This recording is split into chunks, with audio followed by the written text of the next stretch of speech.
Ya, salam. Saat ini kita akan mendengarkan topik tentang doa Bapa Kami. Doa Bapa Kami merupakan model dan yang diajarkan Yesus kepada murid-muridnya, termasuk juga kepada kita. Dan ini adalah panduan untuk berdoa. Ini bukan doa ritualistik, tapi ini panduan dari Tuhan. Doa ini mencakup pujian kepada Allah agar kehendaknya terjadi di bumi seperti di surga, dan supaya terjadi pengampunan seperti kita mengampuni orang yang bersalah kepada kita. Di dalam panduan ini ada pemahaman lebih dalam mengenai setiap bagian doa tersebut. Pertama, ayat 9 di situ mengingatkan kepada kita tentang pujian dan pengagungan kepada Allah. Isinya disebutkan Bapa Kami di surga. Hal ini menunjukkan hubungan pribadi yang intim antara umat Tuhan dengan Allah Bapa di surga. Artinya antara Bapa dengan Anak, sekaligus menegaskan kebesaran dan kekudusannya yang transenden. Kalau kita anak, berarti kita adalah ahli waris, sebagaimana disebutkan di Galatia pasal yang keempat ayat yang ke-7. Itu yang disebutkan tentang, makanya dimulai kita hubungan dengan Bapa di surga. Yang berikutnya disebutkan tadi, dikuduskanlah namamu. Pengakuan bahwa nama Tuhan itu dikuduskan, dan itu sangat penting. Artinya bukan nama Tuhan itu yang kotor atau yang salah, melainkan supaya di dalam kehidupan kita jangan bercampur berhala dengan nama Tuhan. Sebabnya di poin berikutnya itu disebutkan dikuduskan namamu. Jadi biarlah mempribadi nama Tuhan itu dalam kehidupan kita.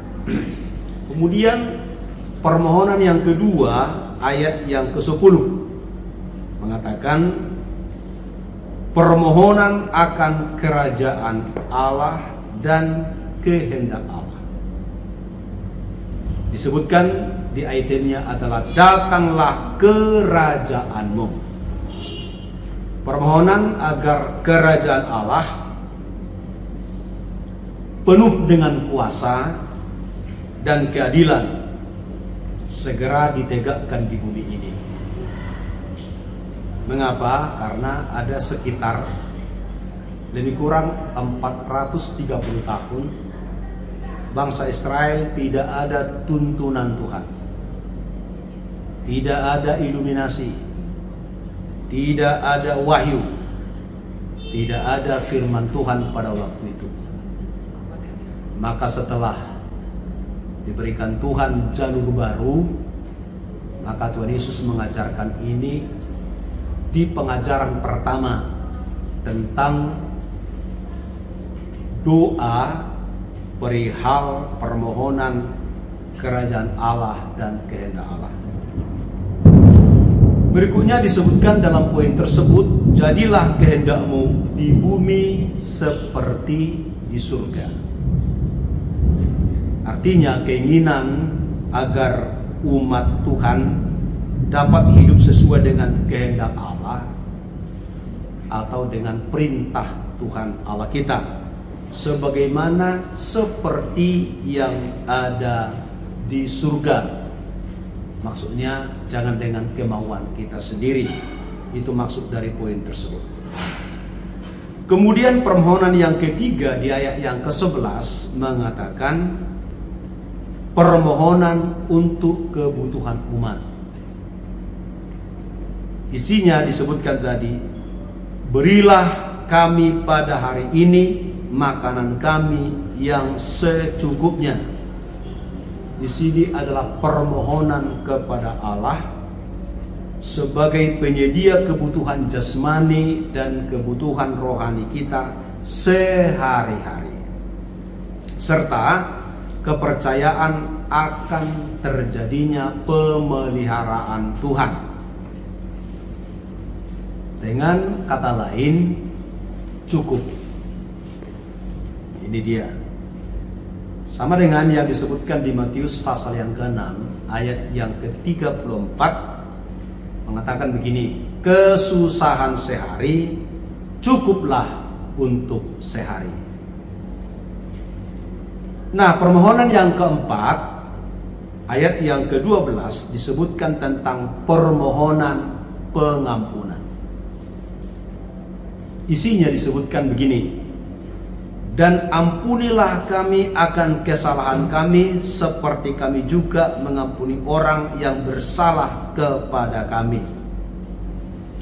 Permohonan pengampunan dari Allah ini sekaligus menekankan pentingnya pengampunan akan orang lain sebagai syarat hubungan kita dengan Allah atau pengampunan yang akan kita terima sama dengan seperti apa kita mengampuni orang lain yang bersalah kepada kita.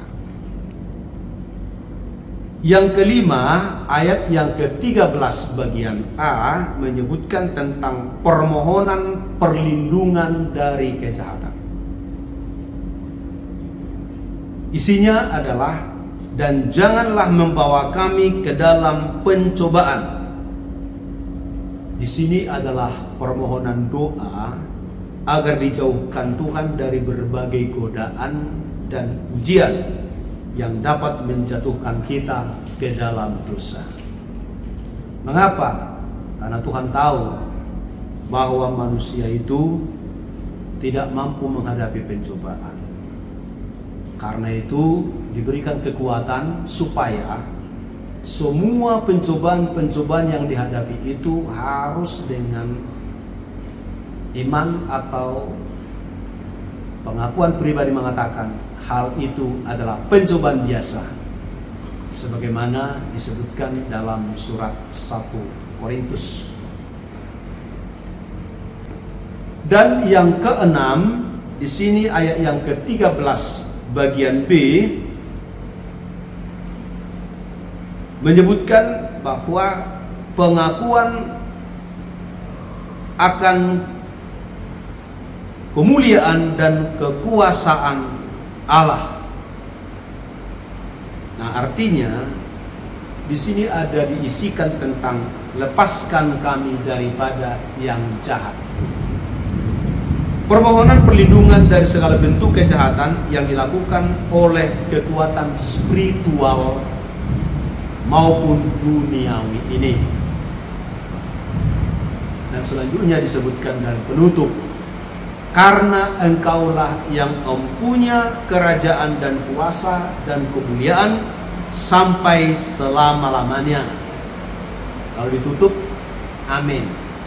Amin itu artinya seperti itulah yang terjadi. Jadi pengakuan terakhir di sini adalah bahwa segala kekuasaan, kemuliaan dan kerajaan adalah milik Allah selamanya. Bukan milik dan kekuasaan manusia atau siapapun, serta menegaskan kedaulatan dan kemahakuasaan Allah kepada kita. Karena itulah Tuhan kita yang penuh kuasa di surga dan di bumi, bahkan di bawah bumi, serta berdaulat dalam segala hal. Maka jika kita dengan tekun dalam mengikuti Tuhan, maka mujizat terjadi atau keajaiban terjadi. Keajaiban pertama, bahwa Allah kita, firman telah menjadi daging. Berubahlah itu. firman menjadi manusia, seperti yang disebutkan di dalam surat Injil Yohanes. Ajaib berikutnya, bahwa manusia akan berubah menjadi seperti Allah. Disebutkan manusia Allah atau manusia rohani, sebagaimana disebutkan dalam 1 Timotius pasal yang ke-6.